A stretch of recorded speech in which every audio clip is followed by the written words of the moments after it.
Hola, ¿qué tal, amigas, amigos, televidentes en Extra Plus?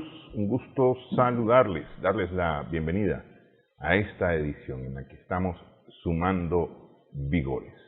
El 1 de marzo, todos los años, desde 1964, se celebra en Nicaragua el Día Nacional del Periodista, a través de un decreto emitido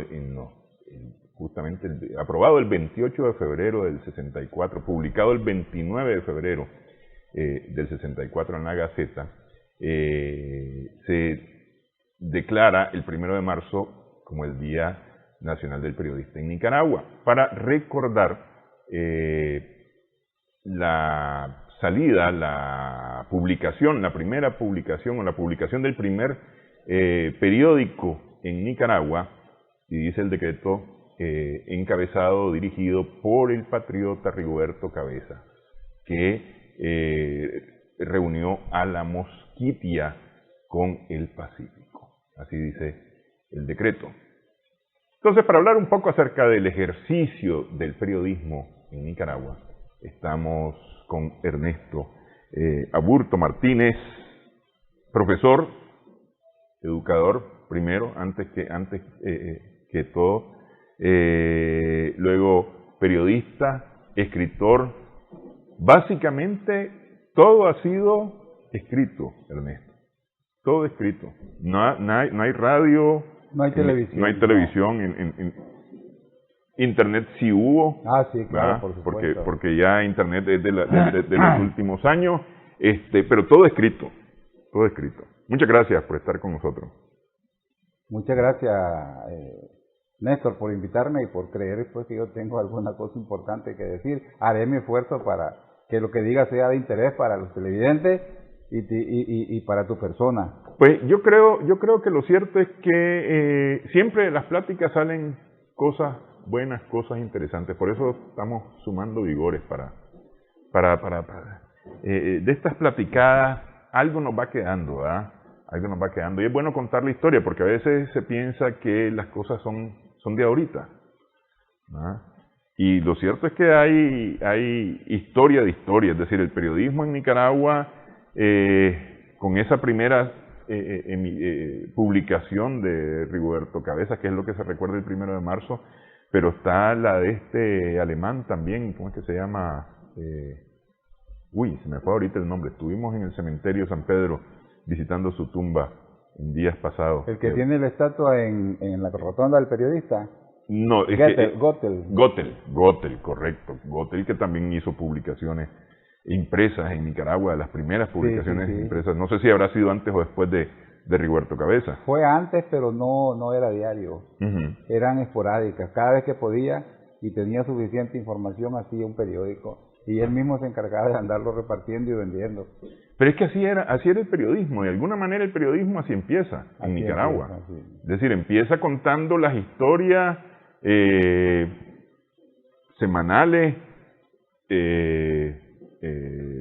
incluso hasta mensuales de repente, diarias, y es el director del medio el que reportea, escribe, edita, a veces imprime, recoge los reales de la venta del periódico y hasta lo vocea, ¿no? En algunos casos, sí, porque yo conocí el caso de Adán Selva, que su gran diario a veces cuando no llegaba el chaval, él salía a venderlo. Sí. Y era uno de los viejos periodistas y políticos nicaragüenses, Adán Selva, el papá de Loco Selva, que tenía una imprenta ahí en el barrio La Fuente, creo que la tuvo al final. Pero el periodismo es una vocación, en primer lugar, y está llena de mucho sacrificio, de mucho tesón, de mucha voluntad personal de hacer periodismo. Por ejemplo, Gottel, que ponía en su mula los fardos de periódicos para andarlos distribuyendo en todos los caminos, desde Managua, donde vivía, hasta el Valle Gottel, donde tenía su finca, que después le pusieron Valle Gottel a ese lugarcito. Y Adán Selva, que salía a venderlo cuando no tenía boceadores. Ellos hacen su periodismo porque les sale del corazón. Ellos han hecho periodismo porque les ha salido del corazón. Ahora, en la época de Somoza, y dentro de la fila somocista también hubo notables periodistas. ¿Para qué? El cubano aquel de Novedades, el gusano que le decían, Luis Manuel Martínez, independientemente de todos sus defectos como ser humano, que tenía demasiado, pero era un gran periodista, un hombre que escribía rápido, que comunicaba rápido y con lenguaje entendible, y que hasta se babeaba cuando estaba escribiendo una nota periodística con todo el entusiasmo. Se emocionaba. Se emocionaba. Se emocionaba. Danilo Aguirre se emocionaba también. Tu papá era más sereno, fíjate, tu papá era de otro estilo de persona, pero también era un gran periodista. Manuel Espinosa Enrique, el noticiero Extra, hizo una escuela en Nicaragua, y igual que La Verdad de Joaquín Absalón Pastora y Francisco Carranza Chamorro. Es el periodismo que yo más o menos viví intensamente, aunque yo ya nací cuando habían periódicos diarios en Nicaragua. Yo nací en el 48 y ya estaba La Noticia, El Gran Diario, La Flecha, y eran periódicos de circulación diaria. Pero el primer periódico que circuló diario, aunque hubiera sido un mes o un mes y medio, pero circuló diario, fue el Diario de Nicaragua, que fundó Rigoberto López Pérez. Rigoberto Cabeza, sí. Figueroa. Figueroa, siempre sí. Me cruzan. Fue un notable ejemplo de lo que puede hacer la voluntad de un joven revolucionario que ama el periodismo. Rigoberto Cabezas fue un revolucionario, fue un hombre insurrecto, murió muy joven, pero nunca rehuyó un desafío ni una batalla, mucho menos la batalla del periodismo. ¿A quién se le habría ocurrido en ese año, 1886 creo que fue, hacer un periódico diario? No había mercado para un periódico diario. Él lo hizo y demostró que se vendía. Hasta que por presiones económicas y sociales y políticas lo tuvo que cerrar.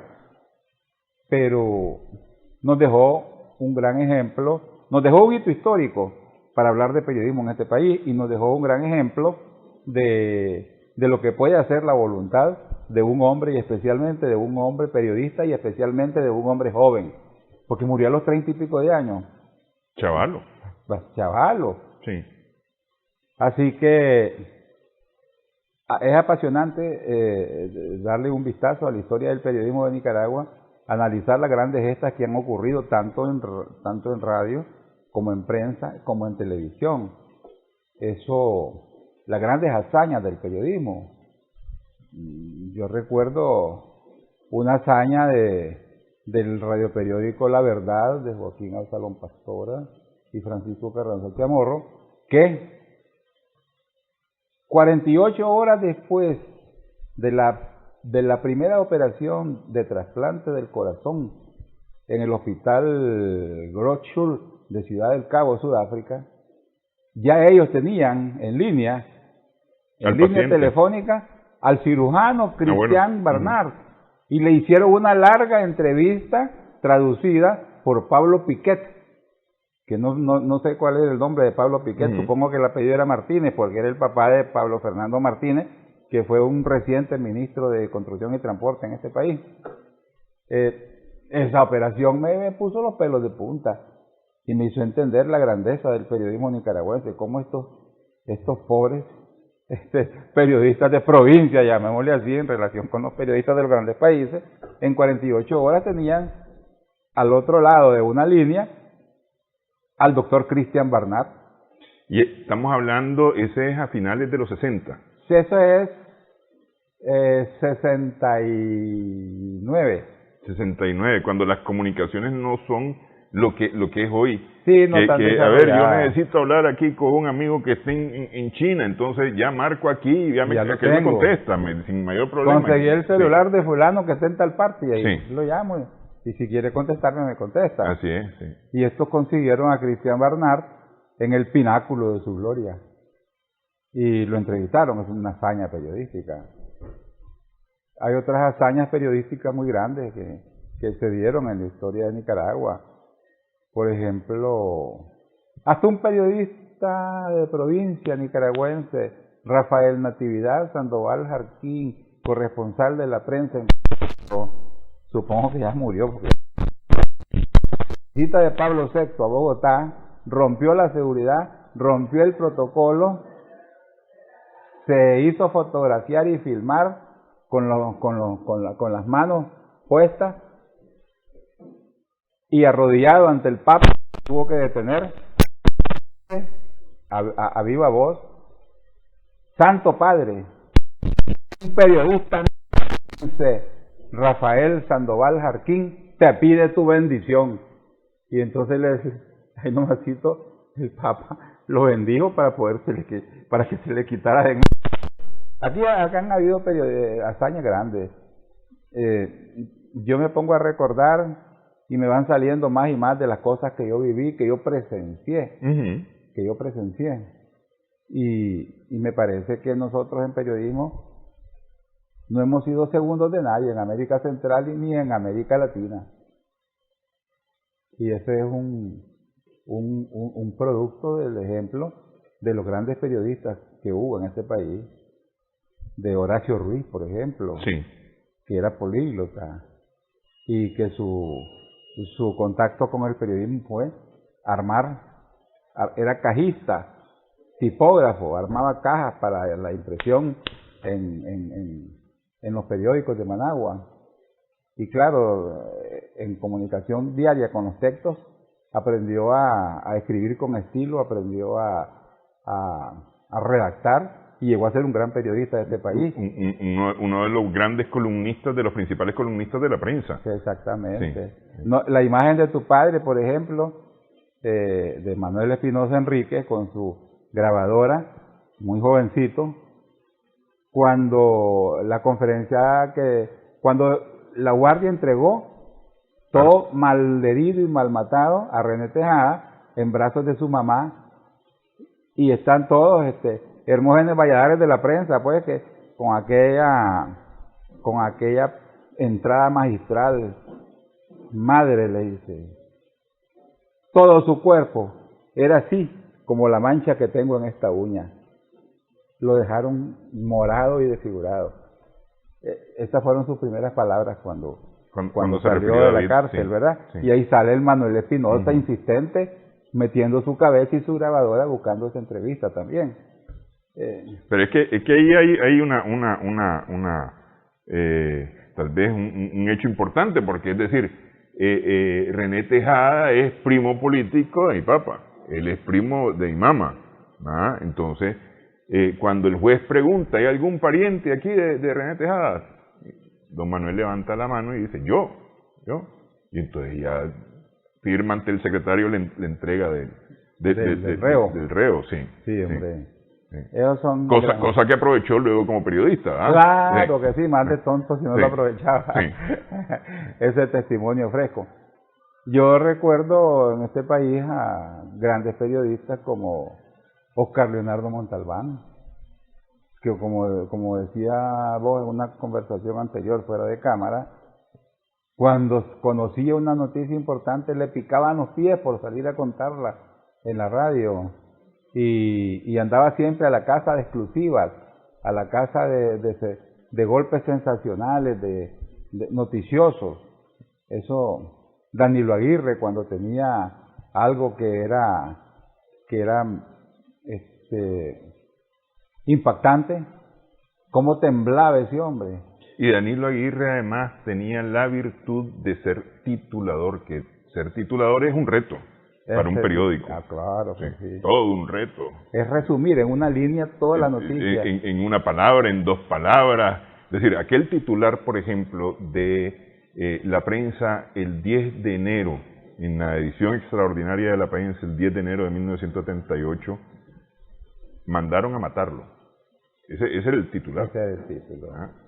Es decir, eso resumía todo. Sí. Todo lo que se sentía y lo que había en ese momento, el 10 de enero del 78, con el asesinato de Pedro Joaquín. Danilo tenía la virtud ya que estamos analizando la obra de los grandes del... Hagamos una cosa, antes de continuar, vamos a hacer una pausa y seguimos platicando de eso, porque, es decir, ciertamente ha habido aquí periodistas a los que hay que rendirles el sombrero en sus capacidades, en sus dones, virtudes, talentos, pero también me gustaría preguntar, porque el caso propio, ¿no? Muchos periodistas no vienen de una escuela de periodismo, se hicieron en la calle. Estamos sumando vigores, regresamos en breve.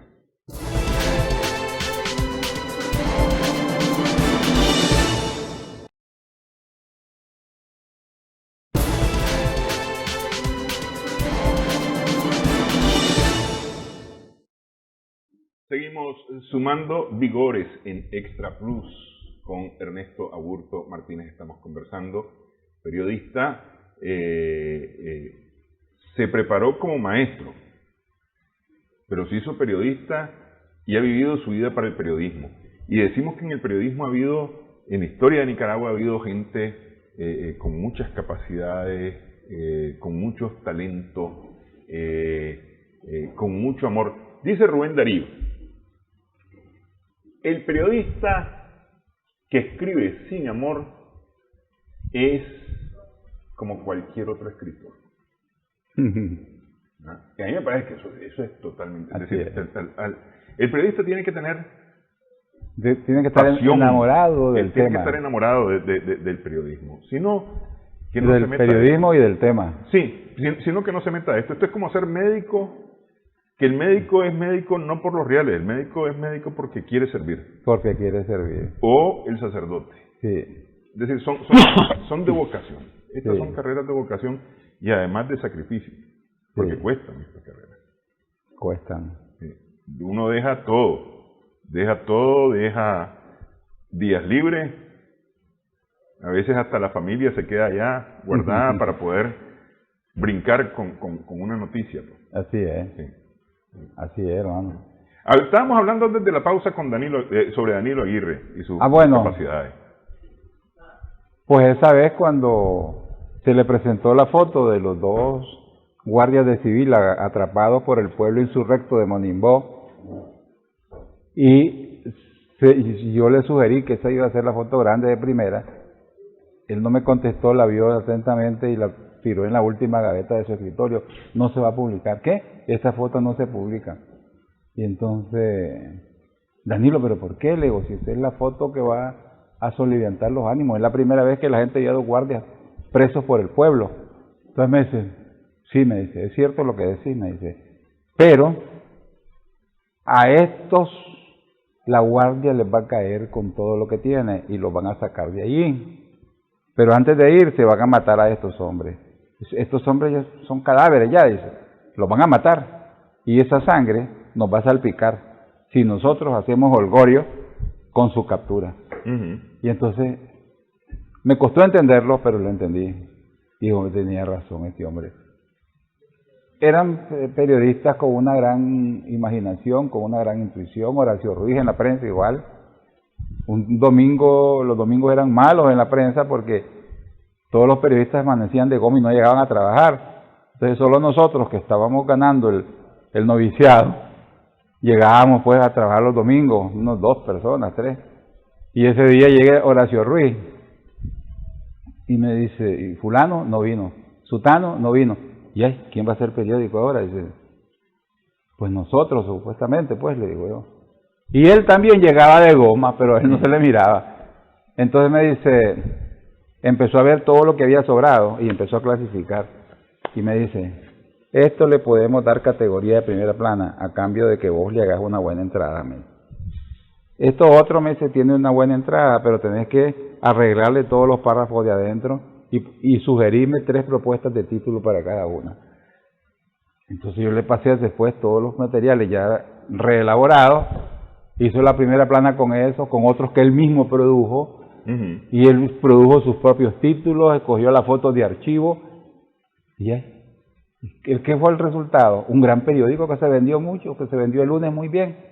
Entonces, esos maestros de periodismo son los que dichosamente tuve cerca de mí y de los cuales aprendí mucho. ¿Por qué pasar de profesor a periodista, de maestro a periodista? Porque no es la única historia que conozco de un maestro que se hace periodista. Sí, porque solo hay un paso. Solo hay un paso de lo más pequeño a lo más grande. No es que el magisterio sea lo más pequeño, sino que me refiero en términos gráficos. De formar a los 35 alumnos de un aula que influir sobre los cientos de miles de lectores de un periódico como El Nuevo Diario. Entonces, esto tengo que contarlo, esto tengo que decirlo, esto tengo que enseñarlo. Y entonces, además, ¿para qué? No seamos hipócritas. También yo calculaba que la vida del periodismo estaba llena de viajes, estaba llena de buenos tratamientos hacia la persona de uno. La vida de un periodista estaba llena de experiencias nuevas y fui detrás de eso también. Además, era una idea romántica del periodismo. Era una idea romántica. Además que yo tenía ciertas facilidades. Desde que estaba en cuarto grado de primaria,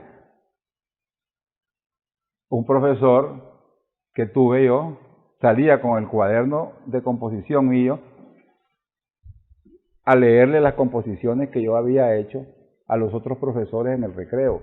Y oigan cómo dice aquí, cómo se desarrolla aquí. Uno sobre la muerte, me acuerdo.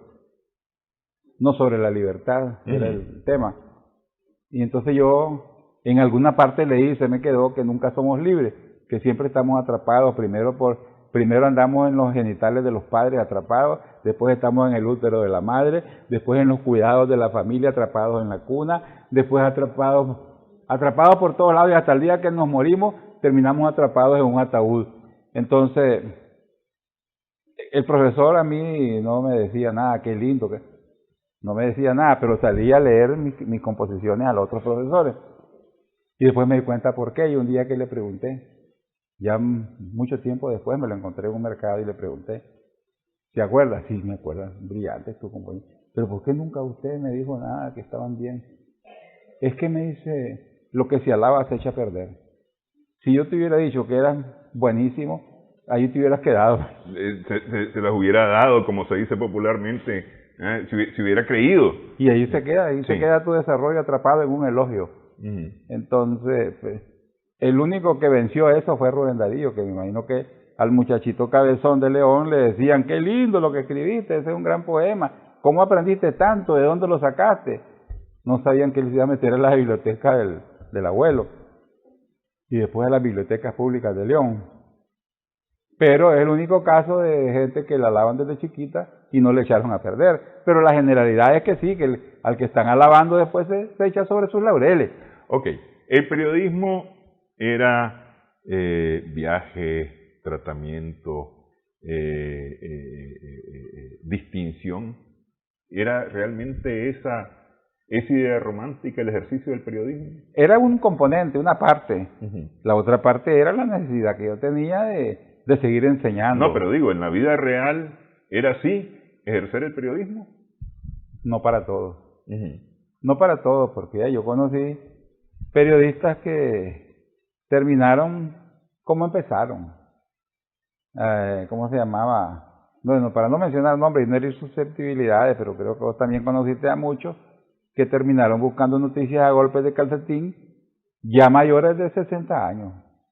Nunca pasaron de allí. Primero, nunca se explotaron como personas. Segundo, nunca creyeron que lo que estaban haciendo era de tanta importancia social que valía la pena profundizarlo más y llenarse de más conocimiento. Se quedaron sin buscar. Yo siempre estuve buscando nuevos conocimientos. Aprendí inglés así, sin ir a matricularme a ninguna. Mi mamá me puso una vez chiquito en el centro cultural, tenía yo como 9 años, y esa fue la única experiencia. Todavía guardo el libro de texto de esa época. Y después todo radio, lectura. Era un espíritu de superación personal parecido al de otros periodistas como Horacio Ruiz, por ejemplo, que hasta francés habló. Sí. Y fue corresponsal de Fran Frege en Nicaragua. Hablaba francés, hablaba inglés y un poquito de alemán, yo no sé cómo. Lo aprendió por autoestudio. Se puede. Sí, y que a mí me parece que muchos periodistas, antes de el surgimiento de la escuela de periodismo en Nicaragua, eran autodidactas, eran periodistas autodidactas, principalmente. Pues. Sí. Pero yo fui afortunado porque me eduqué en la normal de Jinotepe. En esa normal estaba bajo convenio con la UNESCO, tanto la de Jinotepe como la de San Marcos. Y entonces la UNESCO mandaba a sus técnicos allí a formar maestros para acelerar el desarrollo de la educación en Nicaragua a través de las escuelas unitarias, escuelas multigrados. O sea que ocupando un solo recurso cubrían 3 grados y otro recurso para cubrir otros 3 grados y hacían unas primarias rápidas en el campo y bien hechas. Entonces los técnicos de la UNESCO, recuerdo bien a Lignano Chávez, Alejandro Covarrubia, Francisco Terán, que era ecuatoriano, eran Santiago Hernández Ruiz, que era español republicano, radicado en México, eran muy exigentes y andaban supervisando las clases de lo que nos impartían a nosotros los profesores. Y los profesores tenían que prepararse muy bien para enseñarnos. Y como se preparaban muy bien para enseñarnos, nos enseñaron muy bien. Y yo prácticamente de la normal de Jinotepe salí con los conocimientos de todo lo que necesitaba para triunfar en el periodismo. Claro, mi práctica periodística de los años siguientes me permitió enriquecer más esos conocimientos, pero básicamente es una motivación especial que te sale del corazón por enseñar, por dar noticias. El profesor que te da la clase de números quebrados por primera vez y te enseña que un medio, aunque tenga el número 2, es un pedazo más grande que un 32, y te lo enseña bien, te está dando una gran noticia. Entonces cada enseñanza educativa es una gran noticia que te dan. Y así fue fácil para mí el tránsito del magisterio del periodismo, claro, a través de la Escuela de Periodismo de la Universidad Nacional, de donde egresé en 1972, creo que fue. 72, 73. Pues... Ok, de ese graduado de la Escuela de Periodismo, ¿salta a la prensa? ¿O primero fue La Nación? Andaba dando clases yo, estaba dando clases en el Loyola, como profesor de sexto grado. Y un día andaba bajo el sol de Managua por el lado de Ciudad Jardín, del centro comercial, y miraba que había un carro grande, una camioneta station wagon grande, larga, de vidrios oscurecidos, me pitaban. Y miraba unas manos que me llamaban hasta que el hombre abrió el vidrio y vi que era Manuel Pinel, que venía de la Universidad de Columbus, Ohio, de hacer una maestrismo. Y entonces me dice, me voy a parquear, seguime, me dice, y ya se parqueó. Mira, me dice, el Banco de América tiene un proyecto periodístico, quieren fundar un semanario. Y yo pensé en vos. Yo daba clase, era maestro. Todavía tenía unas experiencias pequeñas con periodistas que me habían, digamos, explotado porque les hacía las cosas y no me pagaban lo justo. Pero siempre no abandonaba el aula de clase. Ya Fidel me dijo, pues mira, me dice, el Banco de América quiere poner un semanario. Y yo pensé en vos, me dice, ¿qué decirme? Te propongo, quiero que sea mi jefe de información, me dice, mi jefe de redacción. Entonces ya Manuel había sido mi maestro en la UNAM. Pues sí, hombre, le digo, proponeme, le digo, vamos a ver cuánto pagan esos tipos, le digo. Y ahí salí a trabajar en un semanario La Nación que vivió 3 años y medio y se desapareció. Terminó todo lleno de deudas y al fin desapareció, pero era de los grandes jerarcas del Banco de América. No pegó. Y de ahí pasé, cuando ya no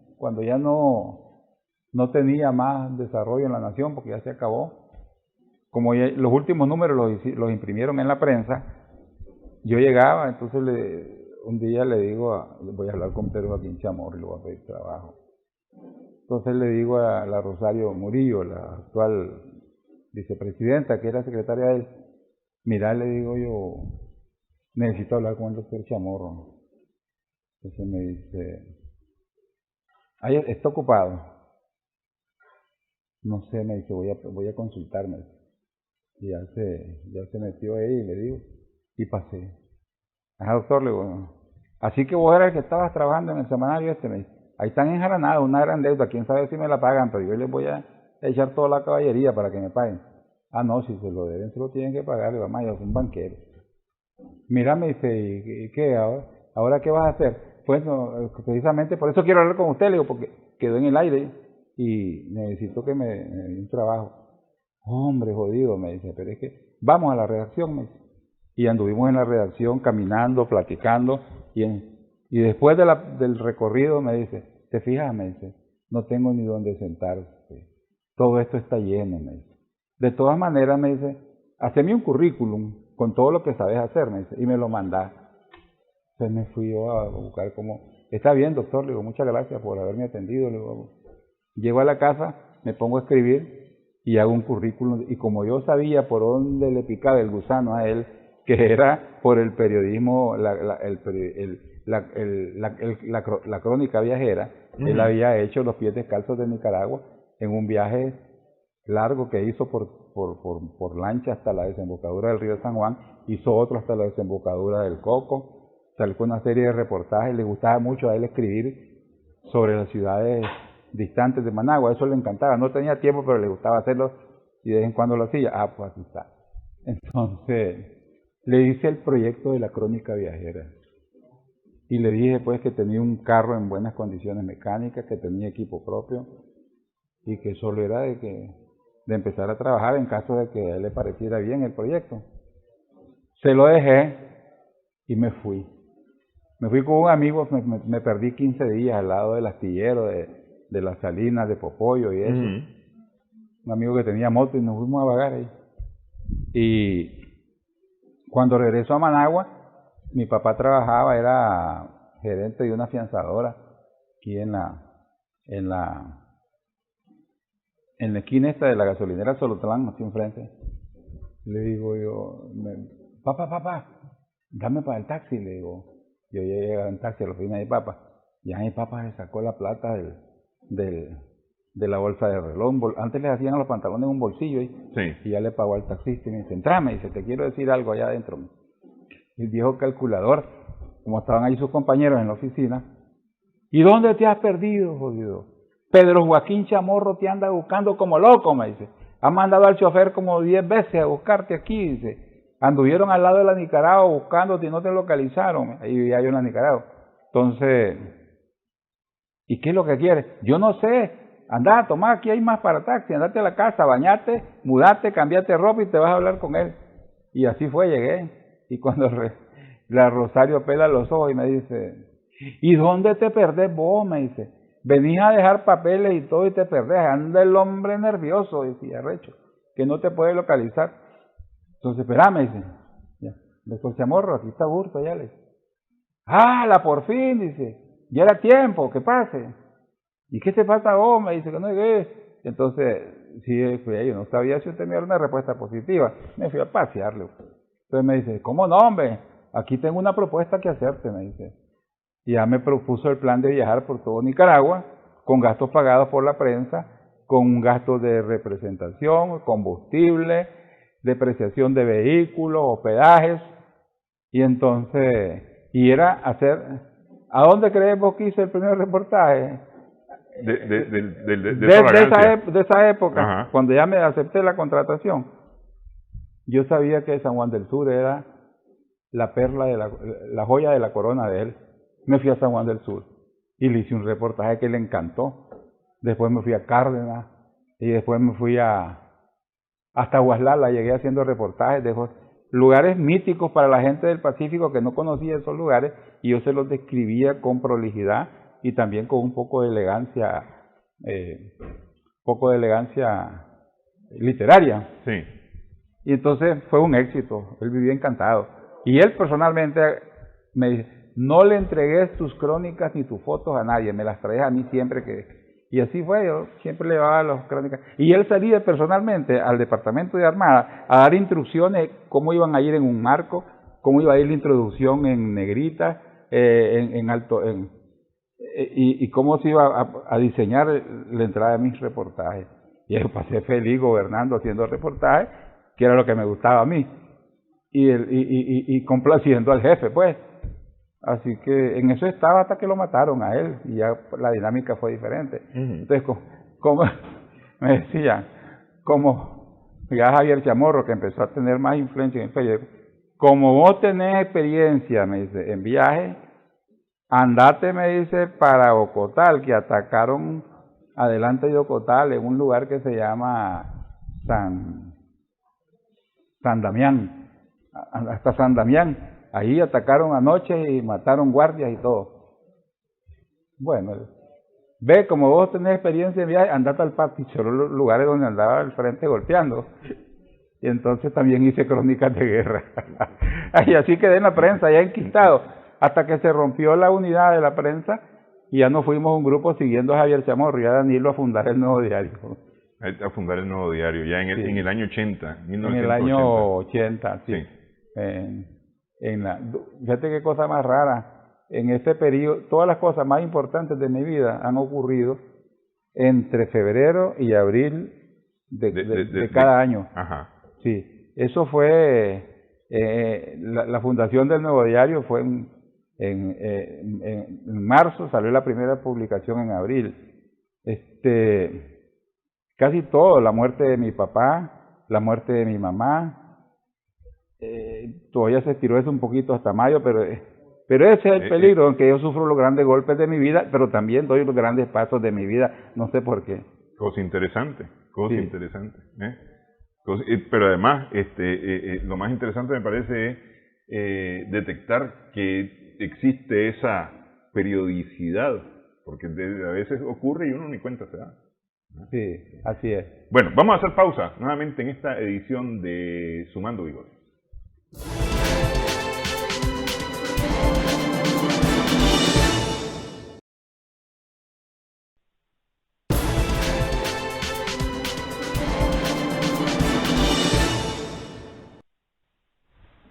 Seguimos sumando vigores en Extra Plus. Estamos conversando con Ernesto Aburto Martínez sobre el periodismo en Nicaragua a propósito de la celebración, y esto es importante decirlo así de esta manera, de la celebración del Día del Periodista Nicaragüense.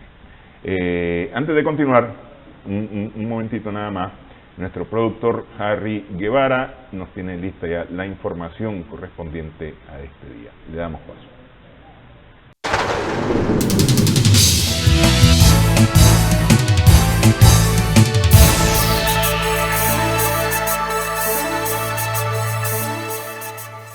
Hola, ¿qué tal? Les damos la bienvenida a Extravisión, de inmediato con las noticias más importantes de Nicaragua y el mundo.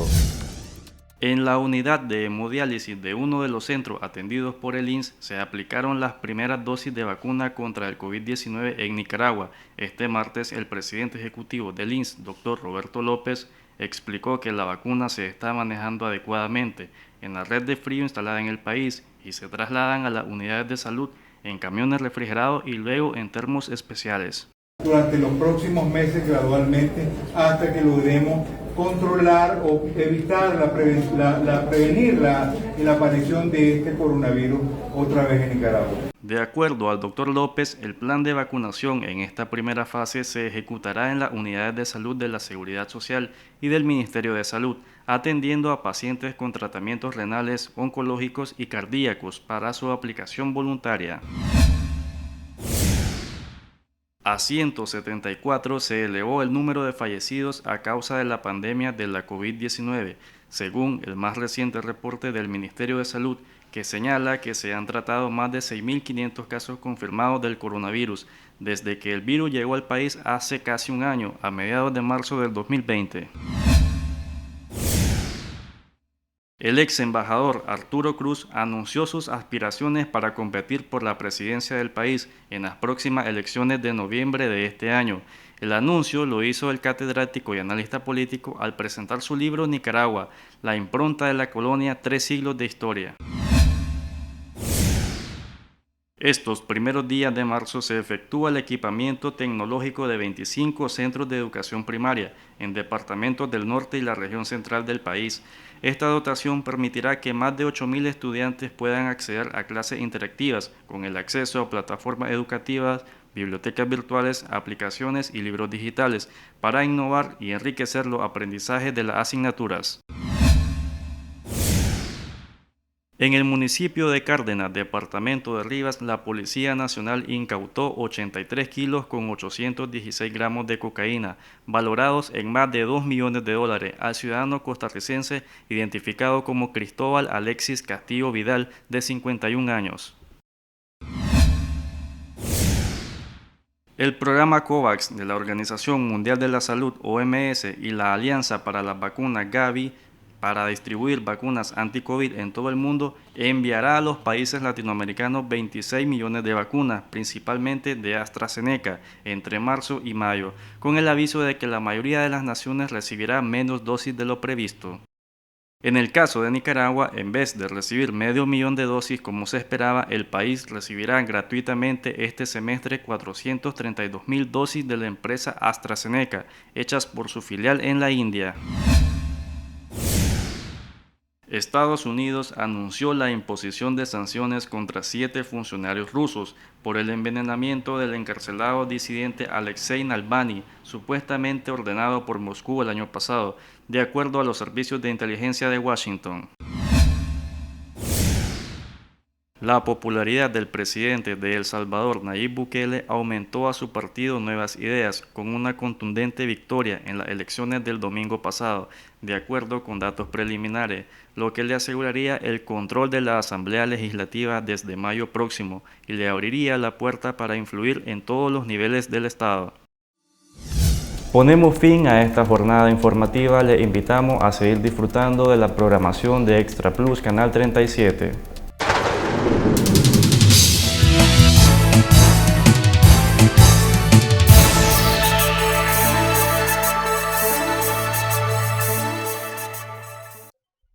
Extravisión, el noticiero del cual nace Extra Plus. Y usted mencionaba Extra, que es el papá de Extravisión.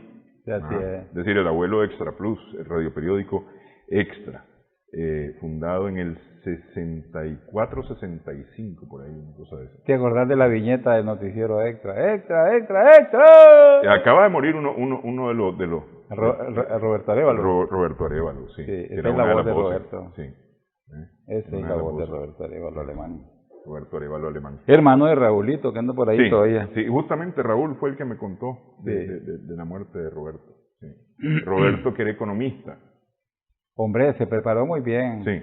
No era nada al principio. Ujú. Era un locutor de la Mundial que tenía buena voz y de ahí comenzó a estudiar, sacó el bachillerato no sé a dónde, creo que en el Cervantes. Y empezó a estudiar en la Universidad de Mercadotecnia. Ajá. Sí, se hizo mercadólogo. Después agarró una beca para el Brasil. Llegó al Brasil. Allí vino licenciado en otra cosa relacionada con la economía. Después vino con el triunfo de la revolución en el 79. Vino aquí, estuvo trabajando con la revolución. Pero por su mal genio y su mal carácter, hay unas cosas que no disimuló. Se peleó con todo el mundo y se fue otra vez para Sudamérica. Allá quedó viudo y se vino con uno de los hijos con el que vive actualmente, en la casa que fue de sus padres en la 14 de septiembre. Ahí tenía un apartamento. 90, sí. Tenía un apartamento, allí murió. Sí. Acaba de morir, sí, Roberto. Me dio mucho pesar, pero vos sabés, con esta pandemia uno no puede ir a muchos compromisos sociales, mucho menos con aquellos relacionados con la pelona. Y no murió de COVID, eso es importante aclarar, no murió de COVID, murió por una trombosis, según entendí yo, fue una trombosis lo que acabó con él. Yo digo que fue alguna cólera, porque era bien coleriento. Era fosforito. Era fosforito. Era fosforito. Un gran amigo mío. Sí. El periodismo en Nicaragua, por lo menos de la experiencia que yo tengo, que conozco, 70, 80, 90, ha procurado todo el tiempo crecer, dar las noticias y procurar, tal vez en los 80 es donde se abre de alguna manera un paréntesis, pero procurar dar las noticias lo más cercano a lo hecho, ¿no?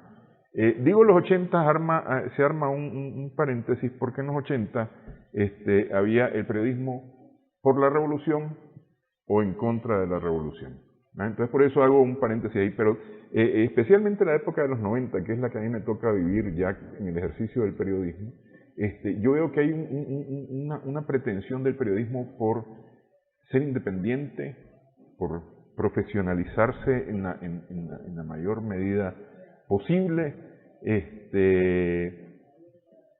Nace el periodismo de investigación y se fortalece el periodismo de investigación en esos años, en los 90. Y me parece que logra, además la tecnología le ayuda un poco al periodismo, logra avanzar bastante. Tengo yo esa impresión. No sé si en los 70 habrá sido esa también la tónica del periodismo. Bueno, en los 70 la tónica del periodismo era la agresividad, el arrojo para buscar noticias donde fuera que estuviera la noticia, fuera esta militar, fuera esta civil. Yo recuerdo grandes ejemplos de eso. Por ejemplo, el periodista llevaba el tema y se lo imponía al periódico y al periódico le interesaba y lo acogía. Cuando llegó Filadelfo Alemán a la prensa entusiasmadísimo porque había descubierto al hombre que mató a Sandino, al que dirigió el pelotón de fusilamiento, que se había retirado con el rango de coronel de la Guardia, peleado con los tachitos. Carlos Eddy Monterrey lo descubrió en Bluefield. Y le hizo la entrevista y le contó todo con tinta y papel, con detalles, con puntos y comas, cómo había sido la captura, la ejecución y el entierro de Sandino en su primera tumba, porque dicen que de ahí lo sacaron y lo anduvieron por varios lugares. Y esa entrevista se leyó con un apasionamiento en todo Nicaragua. Era la primera vez que se sabía cómo había muerto el mito de Sandino. Y Sandino se volvió mitológico. Después, todavía yo conocí, después del triunfo de la revolución, viejitos que inventaban historias de que habían andado con Sandino y que el general había dicho esto y lo otro, y que a ellos les había dicho esto. Entonces, otro que me dice que él le dijo, casi le suplicó al general que no viniera a Managua porque lo iban a matar. Y hay mucha fantasía, la gente se monta en la historia real para crear sus propias falacias. Y hasta al extremo de que se confunde cuál es el mito y cuál es la verdad. Pero ese periodismo en ese aspecto era apasionante. Hay grandes ejemplos de periodistas que reventaron grandes cosas políticas en este país con mucha valentía. Por ejemplo, José Antonio Bonilla, Toño Bonilla, cómo se metió hasta el piso de Howard Hughes. Casi estuvo en la puerta de la habitación de Howard Hughes para tomarle una foto y lo sacaron, por supuesto, a puntapié de ahí. Sí. Pero bueno, había mucho arrojo, mucha iniciativa personal. La jefatura de redacción te decía las cosas en las que había que hacer énfasis, lo que había que cubrir, pero vos tenías libertad para encontrar otra cosa y también llevarla. Y proponerla.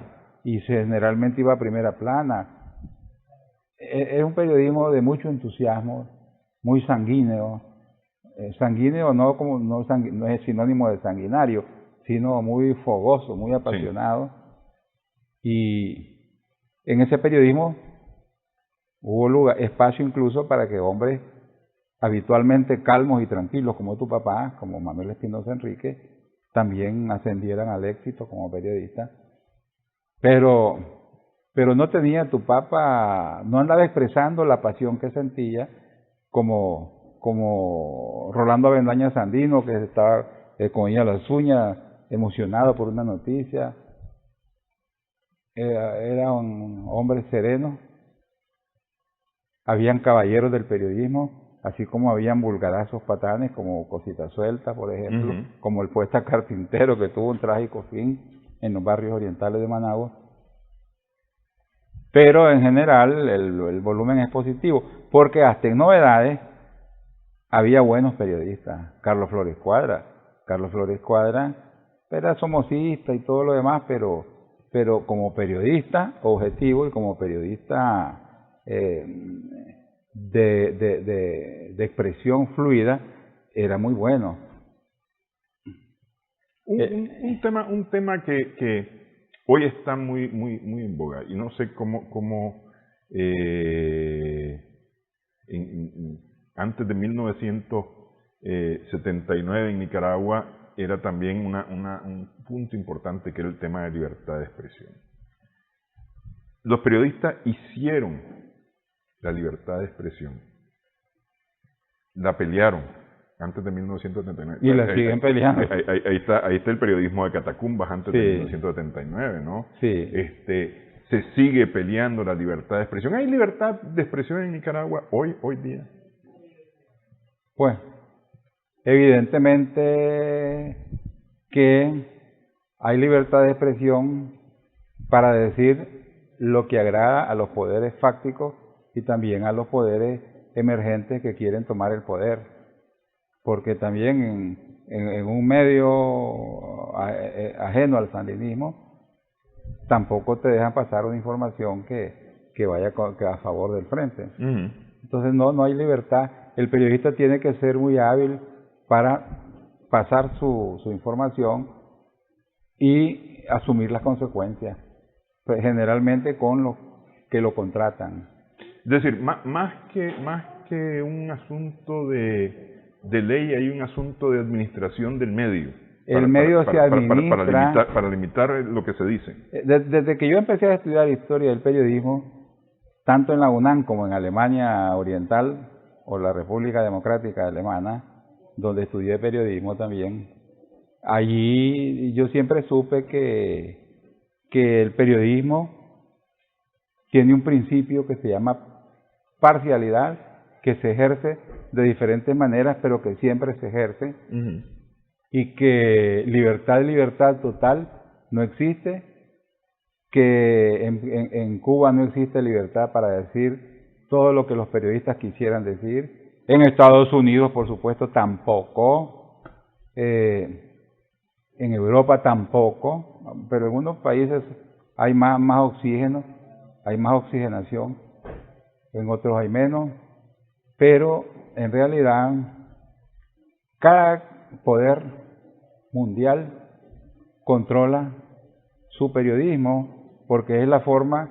que tienen las masas sociales para intercomunicarse, para transmitirse buenas y malas experiencias. Entonces, el periodista, el poder que pierde de control sobre los medios de comunicación, generalmente pierde el poder. Suele ocurrir, sí. Suele ocurrir, ciertamente. Bueno, desafortunadamente me dice producción que estamos ya en tiempo. Solamente una pregunta para cerrar el programa.